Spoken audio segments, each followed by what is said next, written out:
إن الحمد لله نحمده ونستعينه ونستغفره ونعوذ بالله من شرور أنفسنا وسيئات أعمالنا من يهده الله فلا مضل له ومن يضلل فلا هادي له أشهد أن لا إله إلا الله وحده لا شريك له أشهد أن نبينا محمدا عبده ورسوله لا نبي بعده اللهم صل وسلم على نبينا محمد وعلى آله وصحبه ومن اتبعهم بإحسان إلى يوم القيامة أما بعد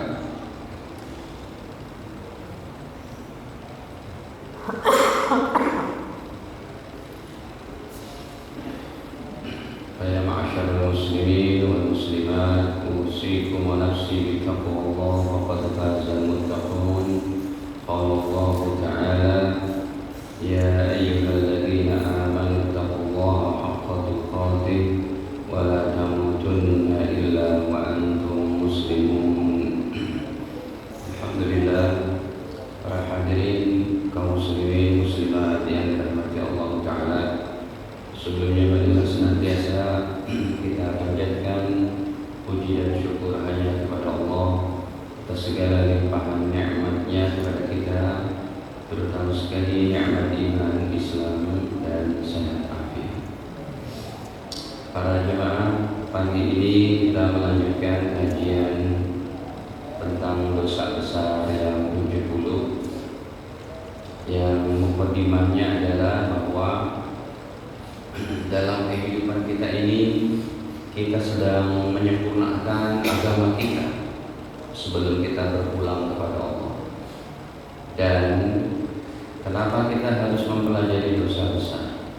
Karena kesempurnaan agama ada dua. Secara originnya ada dua, tetapi di dalamnya ada segudang daripada amalan, perintah, larangan. Jadi dalam kehidupan kita ini yang cuma 60, 70, 80 tahun. Kenapa kehidupan kita diberikan cuma 60, 70, 80 tahun? Tidak seperti umat Nabi Nuh yang umurnya hampir 1000 tahun. Karena Allah tidak mau melihat kita berlama-lama bersedih di dunia ini, Bapak Ibu, dengan segala problem kehidupan. Allah ingin memberikan kepada kita yang terbaik di alam kubur sampai masuk surga Allah. Hadirin, kesempurnaan agama ada dua. Yang pertama adalah yaitu menjalankan perintah. Ini saya ulang lagi mukadimahnya karena tema terakhir sudah kita potong dengan pembicaraan wajibnya bertobat. Menjalankan perintah Allah Ta'ala seperti sholat, puasa, zakat, dan lain-lain. Tapi ini tidak cukup. Ada orang yang dia sholat, puasa, tapi tetap masuk neraka. Kenapa? Nyari hartanya serampangan, makannya dari harta yang tidak baik. Makanya supaya sempurna agama kita, mesti yang nomor 2 juga diperhatikan, menjauhi larangan.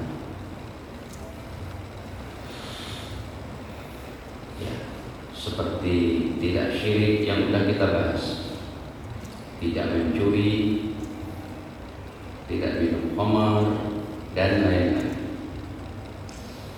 Baik. Kalau dua perkara ini sudah kita jalankan, tinggal tawakal kepada Allah. Karena hakikat hidup kita ini orang-orang Islam, sebagaimana yang sudah saya kisahkan dulu, teman-teman yang datang dari Amerika beberapa waktu lalu, ya, mereka ceramah di Jakarta, saya ikut sama mereka. Teman-teman dari Chicago, ada kalimatnya yang sangat sederhana. We are Muslims, we are not free. Kita orang Islam, kita tidak bebas. This my water, ini air saya.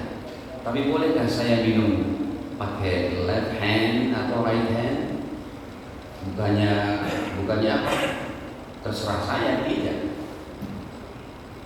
Ini air saya, my own water gitu kan. ini ayah saya, dia bilang gitu. Emang boleh sekalipun di dalam kamar tertutup, ya nggak ada siapa-siapa, terserah lah. Ayah gue, kalau anak Betawi bilang gitu, ini ayah gue mau minum tangan kiri ke tangan kanan, oh tidak. Kita ada batasan-batasan sekalipun sendiri, dan itu yang mengelolanya iman. Ini memang ayat kita, tapi nggak boleh sembarangan kita gunakan dengan meminum pakai tangan kiri. Sederhana, sesederhana itu larangan Allah Ta'ala. Apalagi masalah yang besar yang menyangkut hajat hidup orang lain. Bapak Ibu, baru kemarin saya menjelaskan masalah fikih masuk WC. Masuk WC aja fikihnya Pak, apalagi masuk apa? Parlemen. Masuk WC aja ada adabnya, apalagi masuk parlemen. Nah hadirin, jadi ketika kita masuk WC, saya jelaskan, kita masuk WC boleh nggak? WC saya, kaki saya, boleh nggak sengaja langkahkan kaki kanan? Tidak boleh. Nyamannya bertanya, Ustaz gimana kalau dua-dua kaki langsung? Saya bilang pertanyaan ada aja jamaahnya. Ya terpleset lah, jatuh nanti jika dimas. Tidak boleh melangkahkan kaki kanan dulu dengan sengaja, kecuali kalau kelupaan. Secara sengaja tuh, biarin aja, tidak boleh. Itu yang namanya agama sempurna, diatur sejak masuk toilet sampai masuk Baitullah. Diatur sejak masuk rumah sampai masuk rumah besar kepentingan umat. Ya. Baik, hadirin, sudah kita bahas 4 nomor dalam catatan saya di sini. Yang pertama, dosa besar adalah syirik billah, syirik kepada Allah. Yang kedua, membunuh orang yang tidak salah. Ini juga sudah saya jelaskan panjang lebar. Kalau membunuh orang yang dilakukan oleh pemerintah di Indonesia pun sudah ada, seperti terorisme pidananya, seperti pembunuhan berencana, ya, yang hakim kemarin di DPR akhirnya nggak masuk dia dalam bursa apa, hakim agung gitu ya, karena dia memberikan vonis kepada Sambo hukum mati kan nggak masuk. Pak hakim siapa namanya? Alimin ya, kurang lebih. Terus apa yang sudah dilakukan oleh negara? Hukum mati kepada terpidana narkoba, betul? Itu kan ada hukum positif kita. Yang keempat, korupsi di masa pandemi, itu ada dalam hukum kita. Baik, jadi kalau membunuh orang bersalah diperbolehkan oleh agama. Yang ketiga adalah main ilmu sihir, main santet, mengamalkan ini. Yang keempat yaitu meninggalkan sholat 5 waktu. Ini pun sudah saya bahas dengan kitab-kitab para ulamanya, bahwa ulama salafus saleh mewajibkan mengkodok sholat bagi orang yang pernah meninggalkan sholat. Kalau yang tidak mengkodok berarti ikut fatwa bukan salafus saleh, tapi abad ke-7, abad ke-8 Hijriah. Baik, kita masuk pelajaran barunya, nomor 5 hadirin.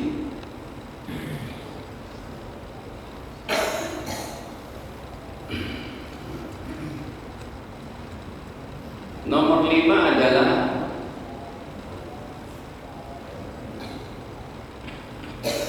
man'uz zakat, tidak membayar zakat ketika sudah ada kewajibannya. Ini udah belum Pak? Belum kan ya? Terakhir sholat kan? Baik, hadirin, Imam Zahabi rahimahullah membawakan al-kabirah al-khamisah, dosa besar yang kelima, man'uz zakat, tidak bayar zakat. Beliau bawakan diantaranya dalam Ali Imran 180 dulu. La yahsabanna alladziina yabkhulun, ini tidak ada harokatnya, takut salah bacanya. Kita beranjak aja kepada harokat. Beliau tidak menuliskan harokat ya. Biasanya dalam kitab-kitab agama itu semua ayat Quran mesti ada harokat. Khawatir salah baca, salah arti. Wala yahsabanna alladziina yabkhaluna bima aataahumullahu min fadlihi huwa khairan lahum bal huwa syarrun lahum. Wala yahsabanna alladziina yabkhalun, dan janganlah sekali-kali menyangka orang-orang yang bakhil, yang pelit, bima aataahumullahu min fadlihi, kepada harta yang Allah berikan kepadanya, dia tidak keluarkan zakatnya. Jangan sekali-kali jangan menyangka apa? Wa khairal lahum, perbuatan itu adalah baik bagi mereka, yaitu enggak bayar zakat. Jangan menyangka itu baik. Bal huwa syarrul lahum, akan tetapi bahkan itu adalah sangat buruk kata Allah. Apa siksaannya di akhirat? Sayutawwaquna ma bakhilu bihi yaumal qiyamah. Harta yang tidak dizakati akan dikalungkan di lehernya pada hari kiamat. Oke, kalau berupa emas, perak, ya mungkin kalau emasnya 2 kg lumayan. Tapi kalau kambing, sapi, onta yang tidak dizakati, itu dikalungkan di akhirat gimana? Dikalungkan kambing aja udah gak tahan, apalagi onta. Walillahi mirathus samawati wal ardh, dan Allah lah pemilik yang memiliki daripada warisan langit dan bumi. Wallahu bima ta'maluna khabir, dan Allah yang Maha mengetahui akan perilaku kita, perbuatan. Nah, jadi ini diantaranya dibawakan oleh Imam Dhahabi. Bahkan dalam ayat selanjutnya surat Fussilat pada ayat ke-6, Allah menyamakan orang yang tidak bayar zakat sebagai orang musyrik. Wa wailul lil musyrikin, celakalah bagi orang musyrik, alladzina la yu'tuna zakat, yaitu orang-orang yang tidak keluarkan zakat. Ini gimana kasusnya orang nggak bayar zakat kok disebut musyrik? Pertama, kata para ulama, musyrik karena dia mengikuti nafsunya untuk tidak keluarkan zakat, menuhankan hawa nafsunya. Yang kedua, bisa jadi dia menghalalkan perbuatan ini sehingga menjadi kafir, menjadi musyrik. Begitu. Ya, tetapi kalau ada orang kaya tidak bayar zakat dan dia meyakini itu dia berdosa, itu yang sedang kita bahas sekarang. Dia tidak musyrik, tidak kafir, tidak murtad, tapi dia berdosa besar. Ancaman yang lainnya hadirin, itu speaker suaranya ya Pak. Biasanya nggak ada ya. Oh, musuh sebelah. Berarti nambah speaker kali ya. Itu sampai kedengeran.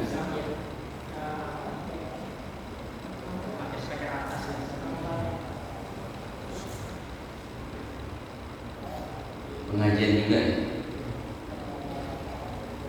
Ada satu siksaan bagi orang yang tidak keluarkan zakat, hartanya itu akan dipanaskan di api neraka jahanam lalu dijadikan setrika, dan disetrikalah tubuh orang Islam tadi yang tidak keluarkan zakat. Emang ini satu-satunya daripada ayat yang siksaannya agak setrika, ya. Dan ini bukan untuk orang kafir. Kalau orang kafir mah gak disetrika Pak, udah langsung masuk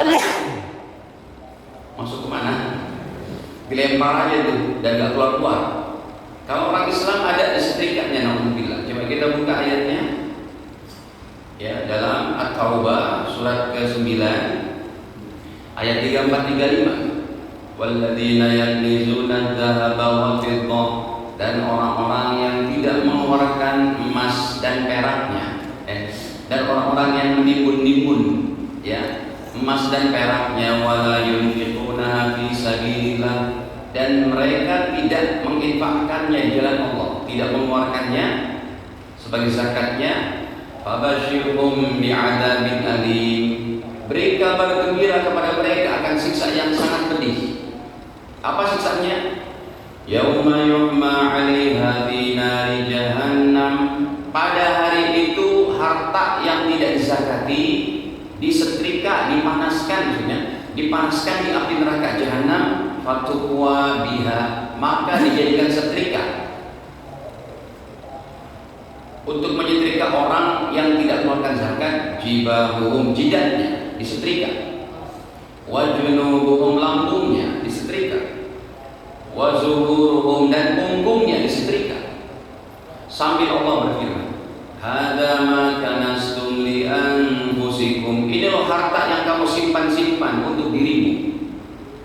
Bapak Ibu, secara otomatis ya, Anda yang berkarir, Anda yang berbisnis, Anda yang mencari uang, Anda yang memutar keuangan dengan cara-cara yang baik sampai dapat miliar, bahkan ada orang Islam dapat triliun. Demi Allah Bapak Ibu, kalau sudah masuk 1 tahun yang mengendap di ATM Anda, otomatis 2,5% punya fakir miskin. Otomatis. Ustaz, saya punya 1 miliar Ustaz, berarti 25 jutanya besok bulan Ramadan itu milik fakir miskin. Iya, yang cari duit saya loh Ustaz. Betul. 1 M-nya berapa? 2,5%? 25 juta. Itu otomatis sudah milik fakir miskin. Makanya Bapak Ibu sekalian, di Indonesia ini kan tidak ada kementerian, bukan tidak ada, belum ada kementerian perzakatan. Ya alhamdulillah nih Kementerian Haji Umroh baru dibuka. Semoga pengelolaan haji udah nggak sampai lah, jangan sampai 25 tahun. Sebab ada orang nanti yang haji punya duit 100 juta Ustaz, tapi umur saya 65 tahun. Saya bilang udah nggak wajib haji Pak, Bapak dengan 1 juta berangkat umroh saja, bisa 2 kali 3 kali itu sampai meninggal dunia. Sebab kalau Anda daftar sekarang, oke lah bayar lengkap semuanya untuk 70 jutaan. Berangkatnya kapan? Umur 65, waiting list berapa? 30 tahun, udah gak wajib. Tapi wajibnya apa? Umroh, karena umroh juga wajib. Nah hadirin, orang yang punya harta seperti ini, ya ketika dia ada 1 miliar, 2 miliar, masuk 1 tahun, apalagi 2 M, berarti 50 juta bukan milik bapak ibu lagi. Dan itu tidak boleh operasionalnya untuk diri kita dan orang-orang yang kita beri nafkah. Ada loh Bapak Ibu, saya dapati pengalamannya, Pak Ustadz, saya udah bayar zakat Pak Ustadz 75 juta, wah banyak juga ya, berarti harta Bapak hampir 3 M. Iya Pak Ustadz, emang Bapak bayarnya kemana?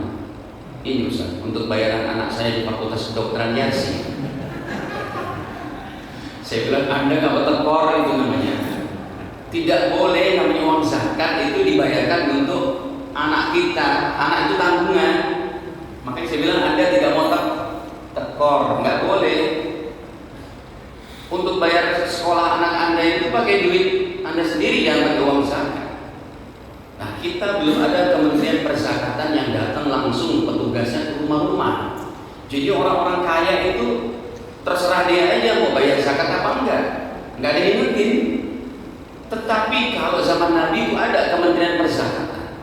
Khudh min amwalihim, ya, apa itu ayatnya? Kata-kata Allah Ta'ala, wahai Nabi, ambil harta-harta mereka yang sudah apa? Yang sudah wajib zakat. Itu kenapa? Ada petugasnya. Diutuslah sahabat Mu'az bin Jabal ke Yaman, Amr bin As ke Mesir, sampai nanti dengan petugas itu ke Madinah bawa berapa onta.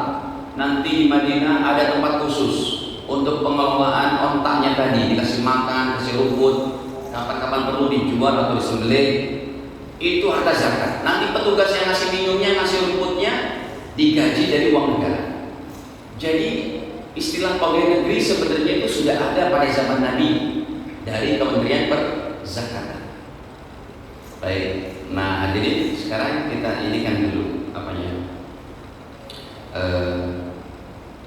perhitungannya. Sebentar, saya mau tulis satu hadisnya dulu.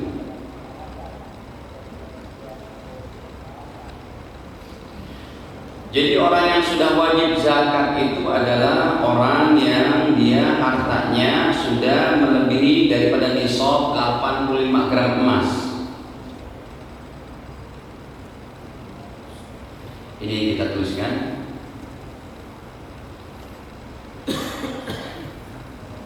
Nisabnya adalah 85 gram emas, emas murni ya. Ustaz, saya punya emas 18 karat. Ya dihitung aja, diperkirakan supaya dia menjadi emas murni. Berarti kalau 85 gram, kalau 18 karatnya ya sekitar 150 gram baru jadi nisabnya. Nisab 85 gram emas murni masuk 1 tahun atau 1 haul. Ya, masuk 1 tahun ini wajib keluar 2,5%.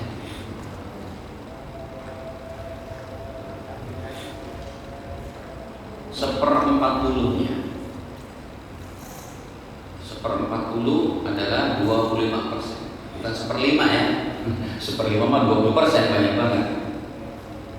1/5 20% adalah zakat. Zakat itu rikas, barang temuan. Anda lagi kali-kali di belakang rumah dapat sebongkah emas. Nah itu zakatnya berapa? 20%. Tapi sekali itu top. Kalau emasnya tahun depan masih ada, kenanya bukan 20% lagi, berarti 2,5%. Sudah jadi harta sendiri. Cuma pertama kali dia dapati itu adalah 2,5%. Termasuk zakat tambang. Kalau zakat tambang dia punya pertambangan emas, perak, maka wajib kena 2,5%. Ya. Tidak pertambangan minyak, nikel. Kalau itu kenanya bukan zakat tambang, tapi zakat harta. Keuntungan dari menambang ada berapa? Setiap tahun kena 2,5%. Nah hadirin, jadi 2,5% ini sudah wajib, ya. Dan contohnya, kalau ada seseorang punya 1 M aja, berarti dia keluarkan 2,5%-nya adalah 25 juta, gitu kan?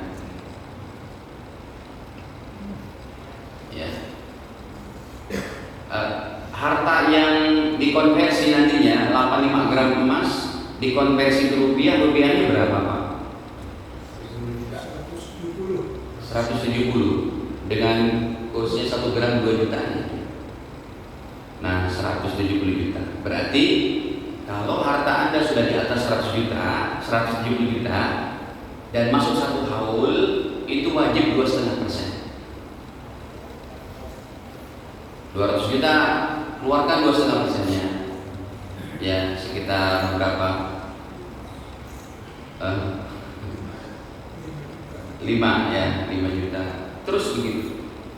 Ini kena setiap tahun, Ustaz, yang 1 miliar. Iya. Tahun besok ini dari 1 M turun, tapi sudah dipotong dengan zakatnya 25 juta. Lalu dia ada 975 juta. Kena lagi 2,5%. Sekitar 23 juta. Tahun besoknya lagi, tahun depannya lagi, hartanya tersisa tinggal 900, katakanlah 950 juta. Ini tetap kena lagi sampai nanti hartanya itu di bawah 170 juta. Kalau tinggal 100 juta, ini nggak kena. Baik. Nah hadirin, nanti macam-macam zakat saya sebutkan saja. Yang pertama yang paling gampang, apalagi warga Kapling AL ini, kalau diwajibkan tiap bulan pun oleh Allah gampang lah. Zakat yang paling mudah apa? Zakat fitrah. Cuma 50.000, setahun 50.000 dengan beras yang terbaik 3,5 liter. Niscaya kalau Allah wajibkan tiap bulan pun nggak susah untuk kita. Tapi zakat fitrah ini, masya Allah, relatif murah banget. Makanya bagus banget kalau tiap tahun kita mengeluarkan zakat fitrah, itu kita keluarkan dengan beras yang terbaik, harga terbaik. Harga terbaik berapa ibu beras? 20. Berarti sekitar 75 ribu deh. Wah itu hebat banget. Tidak susah ya, zakat fitrah. Yang kedua adalah zakat emas dan perak. Kalau perak jarang lah, zakat emas tadi sudah. Yang ketiga adalah zakat uang. Zakat uang ini atau zakat harta ya dikonversi kepada harga emas. harga emas yang tadi udah dibahas. Yang keempat, nah zakat uang ini, zakat harta ini Bapak Ibu sekalian adalah yang terbaik itu sebenarnya gini, pengentasan kemiskinan itu bisa dilakukan dari keluarga besar, keturunan katakanlah Mbah Bohar gitu ya, Mbah Paijo punya anak cucu, mesti itu dari keluarga besarnya ada orang-orang kaya. Nah dari keluarga besarnya itu siapa yang nggak mampu itu dibina sama yang mampu, diberikan modal supaya tahun depannya sudah tidak menjadi mustahik lagi, tapi menjadi muzaki yang bisa keluarkan zakat. Sebenarnya begitu. Kayak begini, seorang om, seorang paman, dia punya saudara kandung anak, dia nggak mampu saudara kandungnya, sedangkan anaknya ini mau kuliah. Jadi dana yang tiap bulan uangnya tiap tahun zakatnya 25 juta itu boleh diberikan kepada keponakannya yang lagi kuliah. Ya, boleh. Nggak mesti ke Basnas meletakkannya. Karena kalau ke Basnas pun alokasinya nanti bukan ke keluarga kita gitu kan. Karena kita belum ada sistem pemerintahan yang Kementerian Perzakatan secara profesional, secara utuh gitu. Basnas ini kan sifatnya anjuran, bukan kewajiban. Om bapak ibu bayar zakat langsung kepada saudara kita, paman kita yang miskin pun boleh. Nah hadirin, jadi kalau ada seperti itu, kayak Ustaz ini keponakan saya orangnya pinter Ustaz, bapaknya nggak mampu, bapaknya itu saudara kandung saya. Lalu zakat saya alokasikan itu boleh sampai dia lulus S1-nya, sehingga dia menjadi anak muda yang kuat dalam masalah pendidikan, nanti bisa mencari penghidupan dengan baik karena strata pendidikannya lebih tinggi.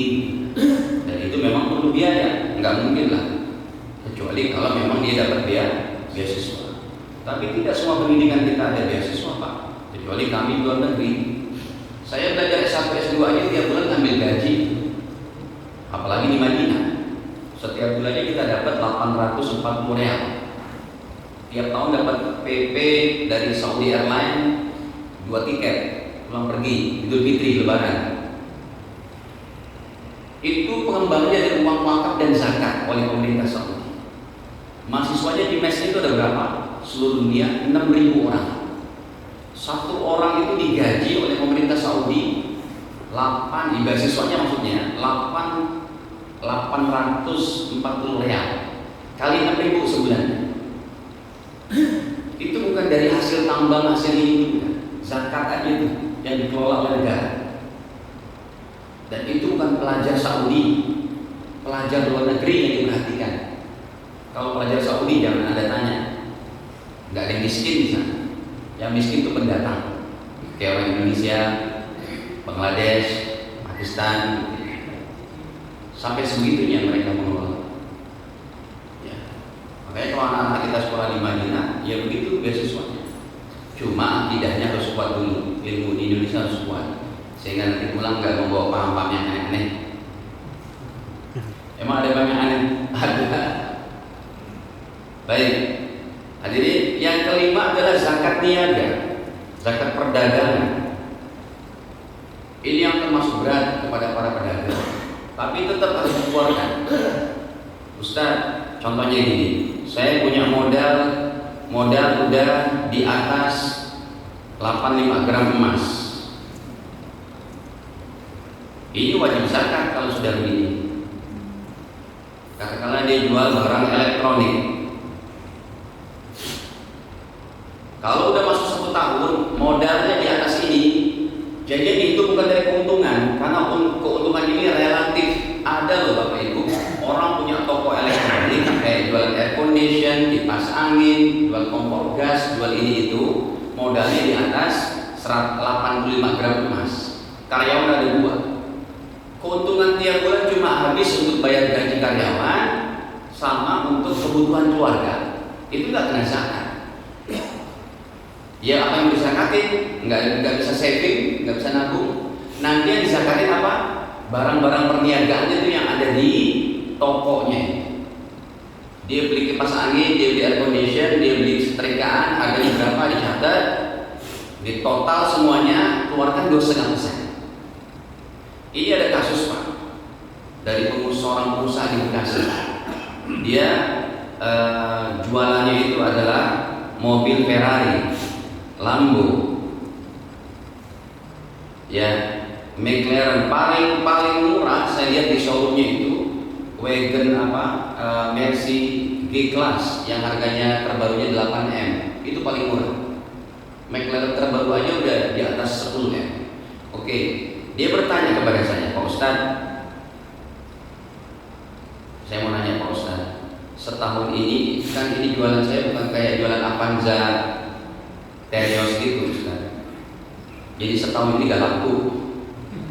Pernah ada pejabat yang beli sama beliau itu bayarnya pakai dolar, ya 15M, cuma sebungkus ini aja tuh, kotak kardus Supermi,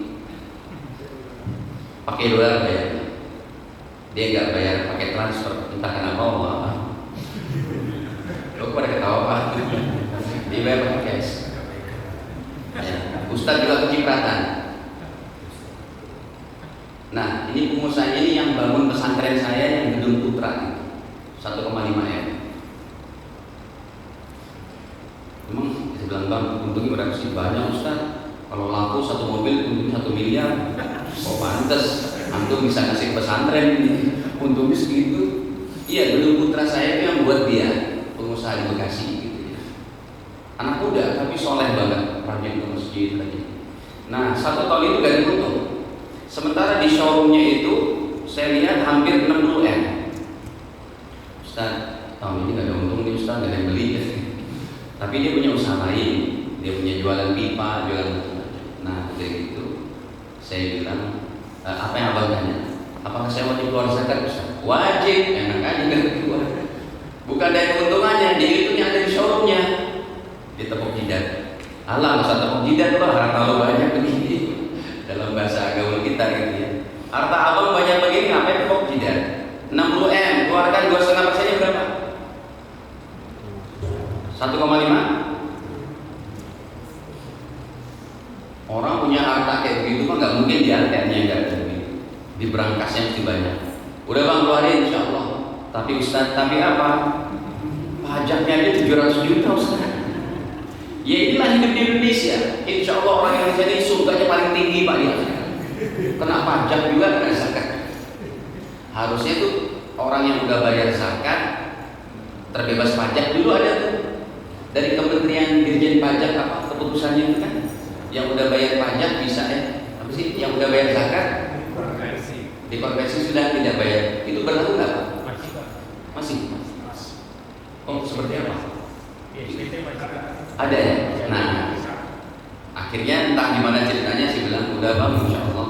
Jadi tahun ini saya keluar sekian 2, sekian miliar Ustaz. Iya nggak apa-apa keluarin aja. Semoga tahun depan langsung laku 4 biji Lambonya sih.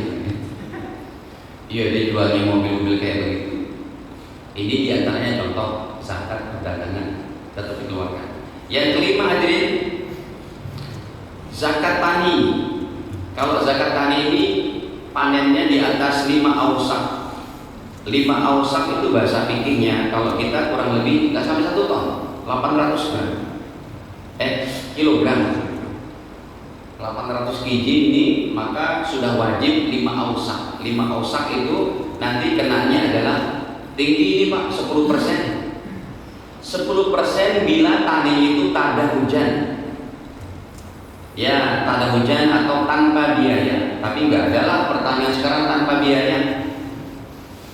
Makanya para ulama katakan bila ada biaya itu keluarnya cuma 5% setengahnya. Bayar pajak tanahnya, beli pupuknya, untuk ngambil airnya yang bukan irigasi.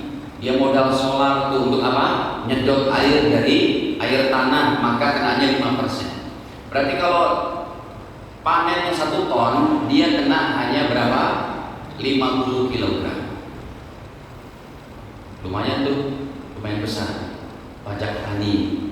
Kemudian hadirin ada lagi pajak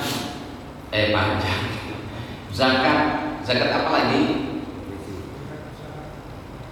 Zakat profesi hadirin.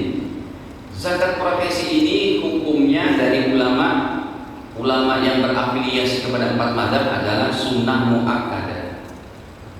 Tidak sampai wajib. Karena pada zaman Nabi sudah ada profesi Rasul tidak mewajibkan. Ada dokter saat itu, ada tukang bekam, ada tukang dorongan untuk memanen korma, ada orang tukang pemerah susu yang bayarnya langsung saat itu. Itu tidak dikenakan zakat. Makanya zakat profesi kalau ada mau mengeluarkan tetap hukumnya sangat baik. Hukumnya sunnah muakkadah. Hanya saja profesi itu sama suku nggak Pak? sama apa? Suku pemerintahan. Suku. Kenapa? Sama nggak? Zakat profesi ibu contohnya gaji Anda, Oh, gaji bulanan. Kalau sukuk itu nanti beda lagi. pemerintahan. Iya. Saya naruh di situ Pak Ustadz. Oh itu deposit mungkin. Bukan suku. Pemerintah yang menjalankan itunya, tapi katanya saya udah bertanya 10% dari keuntungannya bagi hasilnya. Oh. Benar nggak Pak Ustadz? Iya berarti kan ibu meletakkan uang dikelola sama pemerintah. Pemerintah, ya. Ya itu ibaratnya kayak mirip-mirip deposit tapi berupa sukuk apa? Iya. Pemerintah yang mengelola. Iya. Pembagian secara syariah. Tetap kena kalau sudah di atas 85 gram emas uang yang ibu serahkan kepada pemerintah. Tetap dikenakan setiap tahun. Tiap tahun 2,5% saja. Bukannya bagi hasilnya Pak Ustadz, kan setiap bulan saya dapat hasil. Tidak, zakat tidak ada setiap bulan ibu. Saya pernah nanya begitu terakhir. Nah itu berarti mereka mengambil dari profesi, dianggapnya itu adalah wajib, padahal tidak ada kewajiban. Oke gini, orang yang melakukan zakat profesi ini bisa terkena hukum zalim. Coba saya jelaskan. Satu pabrik, satu kantor, ya pokoknya semua tidak tebang pilih, mau yang gaji manajer, mau gaji supervisor, mau gaji UMR. Udah lengkap banget tuh, manajer, supervisor sama UMR. Katakanlah UMR Bekasi kami 5,6 juta, dipotong tuh otomatis 2,5%. Saya bilang zolim, perusahaannya tuh zolim. Kenapa zolimnya? Pak, orang yang gaji UMR itu di Bekasi, anaknya 3, rumah masih kontrak, berarti namanya masih orang fakir miskin, orang belum punya rumah, motornya masih kredit, dipotonglah 2,5%. Jadi kalau mau kenakan secara ini kan zakat profesi, kenakanlah bagi orang yang sudah di atas rata-rata ini. Ya sekitar supervisor ke atas baru boleh silakan. Makanya zakat profesi ulama menghukumi sunnah muakkadah. Kalau Bapak Ibu keluarkan tiap bulan tetap bagus. Apalagi kalau Anda mau ngitungnya mencicil bayar zakat tahunan, boleh. Ya, contoh uang Anda ada 1 M, zakatnya 25 juta. Ini kalau saya mau bayar tiap bulan Ustaz dari zakat profesi berarti 25 juta dibagi 12 bulan. Berapa? Ya. Silakan kurang lebih lah tiap bulannya keluarkan berapa? 2 juta. Nanti menjelang Ramadan, wah, berarti ini tinggal 2 juta lagi, jadi ringan. Boleh kalau mau dihitung seperti itu. Ya, nanti yang ketujuh ada zakat tambang yang tadi sudah saya itukan juga. Nanti ada juga yang ke-8 zakat rikas. Rikas ini barang temuan dari harta-harta terdahulu yang punya orang-orang kafir apa gitu yang datang ke Indonesia, mungkin orang Belanda apa, itu disebut zakat rikas, barang temuan, barang-barang kuno yang ditemukan, gitu ya. Baik, sudah insyaallah. Sudah lewat 4 menit. Ada yang bertanya kan? Kita baru nomor ke-5 nih, tidak banyak. Ya. Ada isi miskin misalnya, ada seorang pensiunan, mungkin rumahnya kalau dinilai 5 juta, dia dapat pensiunan sebulan 10 juta, itu membutuhkan 120 juta setahun. Lalu ya, apakah dia bilang dapat isi nggak ada lagi? Apakah dari rumahnya yang dia udah katakan kalau butuhkan bangunan mungkin 5 miliar, padahal pendapatan dia cuma 10 juta, apakah dan wajib bayar pajak sementara rumah kan nggak jual, dia pakai uangan nih, padahal gajinya cuma nggak ada lagi, cuma 10 juta. Bapak yang Bapak tanyakan rumah, Ya artinya apakah dia harus gajikan? kalau dari gajinya ditabung dari gaji bulanan, nanti sampai akhir tahun harta gaji itu yang betul-betul di saving, dia gak pakai untuk makan minum, mungkin dia makan minum ikut anak-anaknya contohnya gitu, dan utuh gajinya disimpan sampai harga emas 85 gram, pada akhir tahun itu baru masuk kewajiban zakat, tapi belum wajib zakat. Jadi pas masuk satu tahun, wah udah ada nih di atas 85 gram emas, mulai detik itu terhitung sampai 1 tahun ke depan kena zakat 2,5%. Tapi rumahnya kan bernilai katakan rumah tua ini, kalau karena bangunan 5 miliar, ada nggak pendapatan lagi di rumah? Iya, rumah nggak dizakatin sih. Pendapatan dari gaji pensiun kalau emang ditabung itu tetap hitungannya bapak orang mampu yang sudah sampai harga 85 gram emas. Contoh, dari Januari sampai Desember gajinya ini gak dipakai, betul-betul tabung aja. Desember lihat, loh ini udah ada hampir 200 juta. Nah, mulai Desember Januari masuk kewajiban zakat, nanti masuk Desember setahun lagi baru keluarkan 2,5%. Tapi nanti pas sampai Desember, aduh ternyata perlu nih uangnya diambil, tinggal 50 juta, itu gak kena zakat. Makanya ada tuh Pak nomor 9, yaitu sebentar ya Bapak Ibu, zakat ternak. Di Garut ada kasus, tapi secara alami tanpa rekayasa. Ada peternak, dia punya 60 kambing Pak, dari bulan Syawal menjelang bulan Syaban mau masuk Ramadan, dia tanpa rekayasa. Aduh banyak banget nih keperluan. Akhirnya anaknya sedang kuliah juga di Jakarta. 60 kambing dijual 25 kambing. Jual, dapat tuh 100 juta sekian. Satu kambing adalah 3 juta. Bayar kuliah anak ini sama persiapan untuk lebaran. Pas masuk Ramadan itu udah 1 tahun wajib kena zakatnya. 40 kambing kena 1 kambing. Pas dia bertanya, Pak Ustaz saya wajib zakat kambing, emang ada berapa sekarang? Ada 35, berarti gak kena. Tapi jangan tahun depan dibuat kayak gitu lagi dengan sengaja. Bisa paham Pak? Kalau secara alami tidak apa-apa. Tapi kalau rekayasa, kambing saya 50 nih, besok bulan Ramadan ini, saya jual 15 itu tidak boleh. Mengakal-akali pembayaran zakat kayak begitu tidak boleh. Bisa dipahamkan? Jadi Artinya rumah yang ditempati, rumah tidak bermasalah, nggak usah sebut rumah karena dia tidak kena zakat. Mau apapun rumahnya, yang ada di ATM itu uangnya berapa? Gitu. Bapak Ibu, ini unik Pak. Anda bahwa Pak ini punya emas batangan, karena kita nggak boleh pakai emas. Anda boleh saving emas dari emas perhiasan atau emas batangan, dari antam dan macam-macamnya. Emas itu Anda punya di atas 200 gram, udah wajib tuh. Ya. Kemudian emas ini pas masuk bulan Ramadan, saya jualan 100 gramnya, kan tinggal saya jual 150, tinggal 50 gram itu nggak kena apa, nggak kena zakat. Sampai nanti nilainya nominalnya sampai 85 gram ke atas lagi. Ya cuma jangan diakal-akalin ya, diakal-akalin berdosa. Allah alam biswab seperti itu. Begini, mohon maaf Pak, saya lupa mau ngomong tuh. Jadi kalau Bapak Ibu punya emas simpanan 200 gram, itu kena zakat. 200 gram paling berapa sih Pak? Tadi kita hitung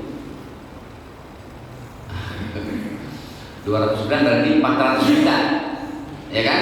400 juta. Sementara Bapak Ibu ada tuh seorang lawyer terkenal, cuma non muslim dia, yang kalau ngomong kayak gini di tangannya. Dia pernah bilang ini harganya 5M, karena berapa kerat daripada berlian. Yang di sini 10M. Jadi kalau dia ngomong selalu gini. Entah namanya siapa tuh, Pakman apa gitu. Bapak Ibu, kalau Anda punya berlian pun dengan surat-suratnya, Anda punya sampai di atas 5 miliar, 10 miliar, itu tidak kena zakat. Karena nggak ada zakat berlian. Jadi Ustaz saya mau invest pakai berlian, terserah. Cuma kan nggak dapat pahala Pak, nggak keluar zakat. Ya berlian tidak ada. Atau Anda punya, saya kemarin ada jamaah yang punya usaha di apa sih Pak, Jatinegara tuh, batu-batu itu, rawa bening apa? batu akik tapi yang mahal, kayak virus, blue sapphire, mahal, dia punya 50 juta, pakai surat-suratnya. Saya bilang, Ustaz, nanya, Ustaz, ini dagangan saya ada hampir 2 miliar Ustaz, kena zakat enggak? Kenanya bukan dari zakat si berlian virus ataupun blue sapphire itu, tapi zakat dagangnya itu. Kalau Anda udah beli, saya punya Yusuf 4 blue sapphire, harganya 200 juta, enggak kena zakat, berlian aja enggak. Yang kena cuma emas dan perak. Semoga Allah Ta'ala berikan kebaikan kepada kita. Dan ini saja dapat saya sampaikan, kekurangan dimaafkan. Kita akhiri dengan kekurangan majelis. Subhanallah wa bihamdihi, asyhadu an la ilaha illa anta, astaghfiruka wa atubu ilaik. Wassalamualaikum warahmatullahi wabarakatuh.